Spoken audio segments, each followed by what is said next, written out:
From Recorded Future News and PRX, this is Click Here.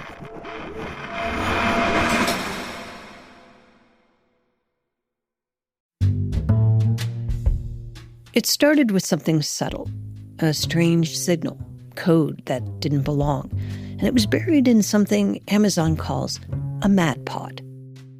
Madpot is a honeypot network. A honeypot is a computer system that's been specifically built to attract adversaries by presenting the image that it's a vulnerable computer system. This is Steve Schmidt.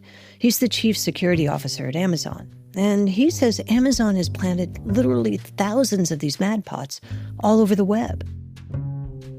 How much is that people coming into that honeypot? I mean, is it constant?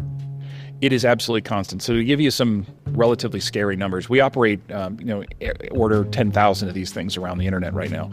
It takes about 90 seconds for one of these honeypots to be probed by an adversary from when it goes online. Within 3 minutes, adversaries are trying to exploit it. Which is kind of wild when you think about it. The internet is so huge, but adversaries can see a vulnerability in a network that fast and then come after it. Adversaries then probe for it, they find it, they interact with it, and they often deploy their tools to it in an effort to exploit the system. What they didn't know is that they were being probed back.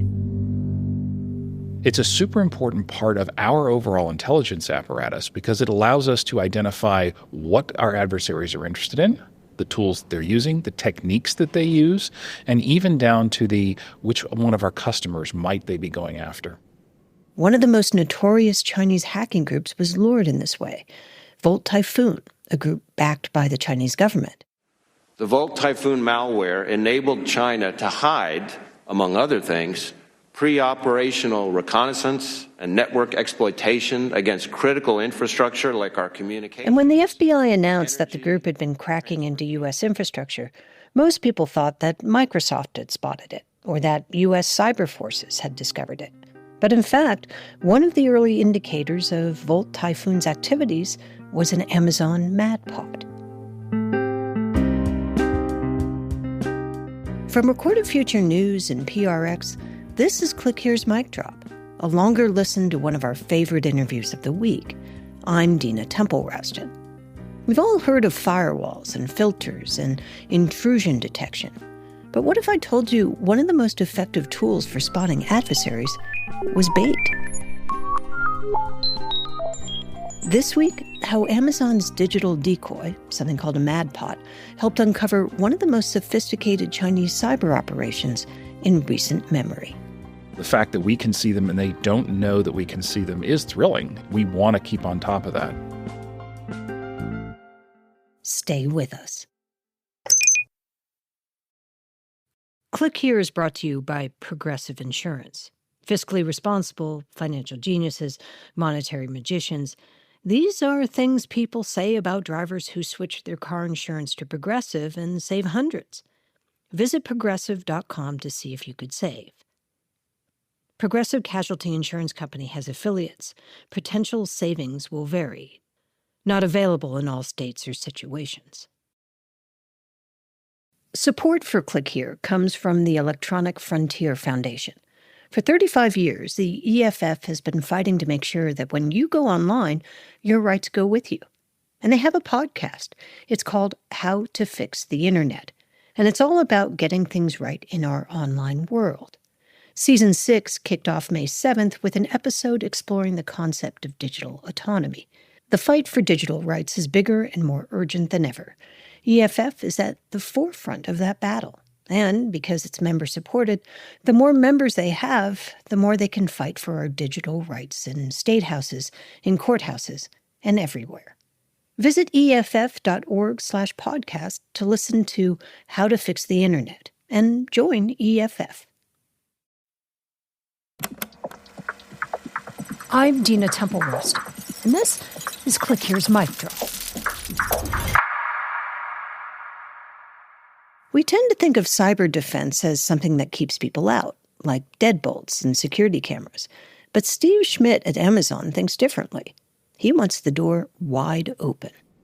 What's the difference between what you're doing and what endpoint detection is doing? So endpoint detection is about making sure that your laptop is safe.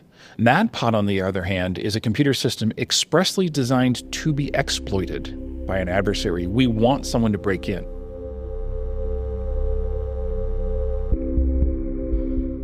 Think of it like a fake store window. The glass is loose, there's no alarm, and somewhere, someone is watching to see exactly how you try to break in. It's the storefront where the front doors aren't locked. The alarm system isn't turned on. The security guard isn't present because we want to see what tools do they use to break in. Do they jimmy the lock on the front door or do they use a crowbar? When they walk in, what are they going after? What are they trying to steal?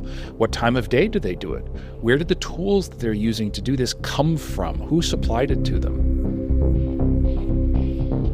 In the spring of 2023, Steve got an alert that Amazon had spotted a kind of digital red flag in one of his MadPots. Someone thought their honeypot was some company's vulnerable network, and they were trying to break in. What I did get notified was, hey, we found what we consider to be a significant threat actor. The threat actor, in this case, was China's Volt Typhoon. And Steve was able to see not just what Volt Typhoon was doing at that specific moment, but was able to track them back to when they first came into MadPot. More importantly, we not only found them in current data, but we were able to go back several years because we store the MadPot data for many years. So we saw them several years before that in the data.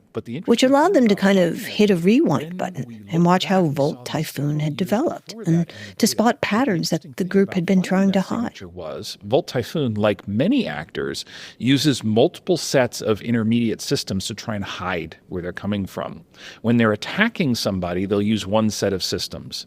When they're doing their reconnaissance or their test, they'll use a different set of systems. We saw both because the signature of the tool was the same across both of them. It's kind of like catching someone based on the way they tie their shoes. So you find out that they fell for your MadPot or your honeypot. Then what happens? If you can take me sort of step by step. So we go through a bunch of validation steps to make sure that we're correct with what our conclusions are. The second thing is we identify anybody who we think may be targeted by the adversaries. If we have a relationship with those people, we'll notify them directly that we believe they have a problem, and we then go to CISA or law enforcement in the US and share the data with them and say, could you please notify the industry at large? And then I assume there's a sort of roll-up process before it's made public so that people can protect themselves before the adversary knows that you're onto them. Is that right? Yes, generally that's what we try and aim for. If the adversary is exploiting a vulnerability in a piece of software, we'll work with whomever the software developer is to get it patched and make the patch available before it's publicly known that there's a problem. These days, it's not just analysis tracking all of this. Software is doing it. That's the beauty of using AI to do this kind of analysis, is that you can have the tooling extract all the salient facts. It can extract the tools that the adversary is using. But more importantly, it can say, this tool is different than any of the other tools I've ever seen before. That's interesting. Let's kick it out to a human who can say, why is it different? We don't necessarily know, but it's part of the equation.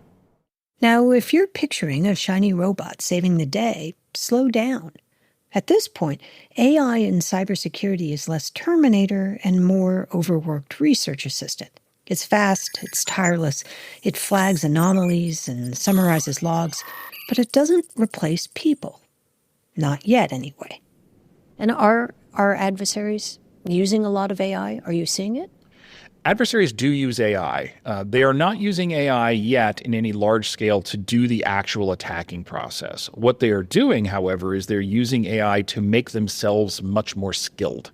So an example would be where you get an email which is phishing. Please click on this link because you haven't paid the bill kind of thing.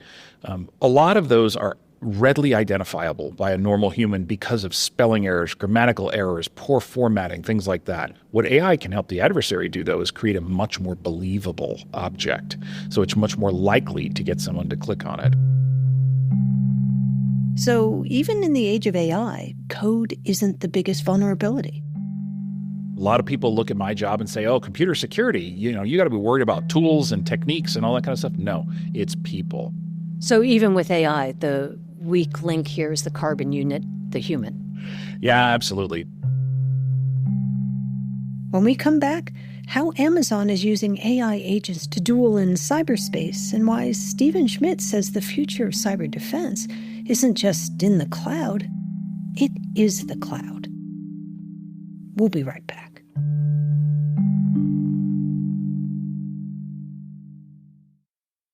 Hi, I'm Lauren Good. I'm a senior writer at Wired. I'm Michael Calori, Wired's Director of Consumer Tech and Culture. And I'm Zoe Schiffer, Director of Business and Industry, and we're the hosts of Wired's Uncanny Valley. It's a show about the people, power, and influence of Silicon Valley. Every week, we get together to talk about how technology and culture from the Valley are influencing our everyday lives. The internet really was no longer about the early days. It was about minting money. He was swapping out the hoodie for a suit. And it just became like the shorthand for, I'm the Silicon Valley hustle coder guy. Or we'll dive deep into the history of some of Silicon Valley's most important institutions and figures. So a lot of people point to parallels between Sam Altman and Steve Jobs. Very good for engagement for Meta, for its bottom line, possibly or probably bad for humanity. I don't know if there's any single person that I would trust with this. Whether you're optimistic or absolutely terrified about what Silicon Valley will do next, this is the podcast for you. We'll be there to bring the analysis and reporting you can only get from Wired. Listen to and follow Wired's Uncanny Valley wherever you get your podcasts.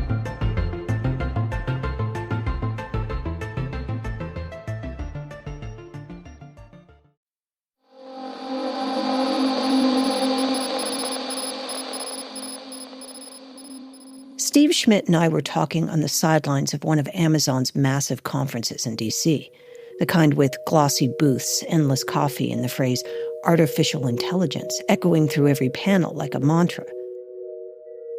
So I asked the question that felt inevitable. Was Amazon using AI to fight back? And they do. In fact, they're using a roster of AI agents or programs. We have a really fun set of agents inside my security org right now who are effectively dueling. There's one agent who is an adversary, and their job is to break into computer systems. Another agent's a defender that's identifying the adversary's behavior, building signatures that allow us to put into our detection systems the things that alarm on the presence of it, and take the next step, which is patch to prevent the problem from working in the first place. It's a bit like setting up a practice heist, so the alarm system learns what to watch for. And if a system spots a vulnerability, a kind of loose digital floorboard, I asked if those same agents could patch that before someone fell through. I think that we will be pretty darn close to an agent doing that for us for non-production systems in the near future. So what non-production versus production means is a production system is the system that serves you www.amazon.com. If it goes down, big deal, big problem. A non-production system is the workstation that I use for my day-to-day work. If it goes down, it's annoying to me, but it's not the end of the world for the company. So I'm much more willing to take an automated action on a non-production system because the blast radius of a problem is much smaller. Whereas for a production system like something that supports the retail website, we've got to be exactly correct every time. Translation: if it's your office laptop, the agent might go ahead and plug the hole. But if it's Amazon's main site, with millions of users and billions of dollars flowing through it, they're not letting the robot hold the wrench, at least not yet. But the bigger question, especially in a world where digital infrastructure is becoming just infrastructure, is what happens when the attack isn't just hypothetical? Because it's already happened. You mentioned this. We spent a month in Ukraine last year. Are there lessons that you've taken from these conflicts that have made you look at things a little bit differently? So if you look at the Ukraine situation particularly, it was about taking data which was physically present in an area that was under threat and moving it into a diffuse set of cloud storage locations that gave us availability and resiliency that they couldn't get any other way. That was true for Ukraine, but it also applies in any circumstance where a natural disaster, for example, might be at risk. In other words, if your servers are in a building that can be bombed, they're vulnerable. But if they're dispersed across cloud infrastructure, duplicated, encrypted, invisible to missiles, you've already won a battle most people don't even know they're in. And that wasn't lost on Ukraine.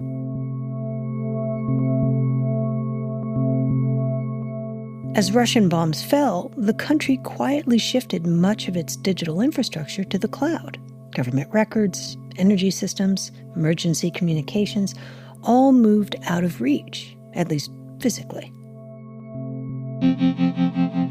Which seemed to limit the damage Russia had ended up doing to Ukraine's digital infrastructure, something that surprised a lot of people. I asked him what he thought about the Russian cyber warfare abilities compared to other countries. Do you feel like the Russians and the Chinese and the North Koreans and Iran are all kind of on the same scale, or how would you rate them now? It varies dramatically, but traditionally the way we've looked at it has been that the Russians tend to be some of the most sophisticated individual actors out there. The Chinese are incredibly prolific.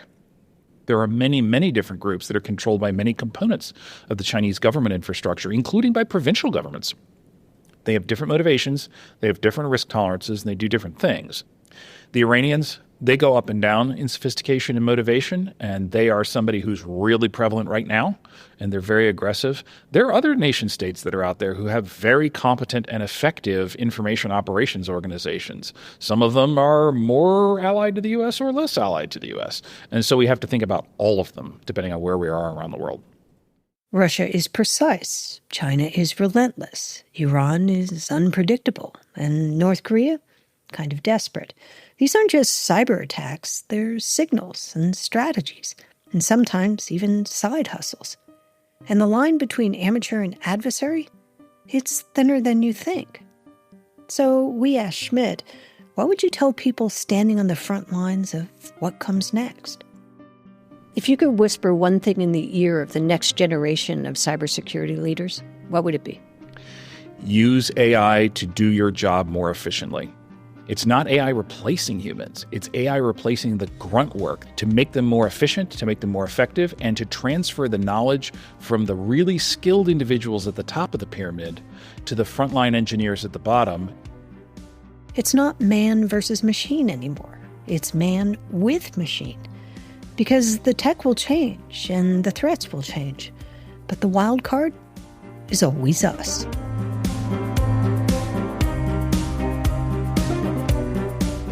From Recorded Future News, this has been Click Here's Mic Drop.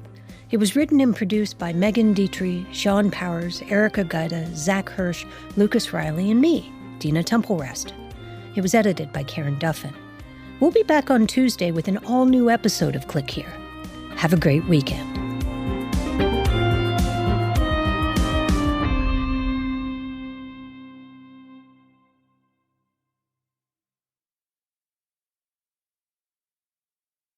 Looking for more of the cybersecurity and intelligence coverage you get on Click Here? Then check out our sister publication, The Record, from Recorded Future News. You'll get breaking cyber news from reporters in New York, Washington, London, and Kyiv, among others. And you'll see for yourself why it attracts hundreds of thousands of page views every month. Just go to therecord.media.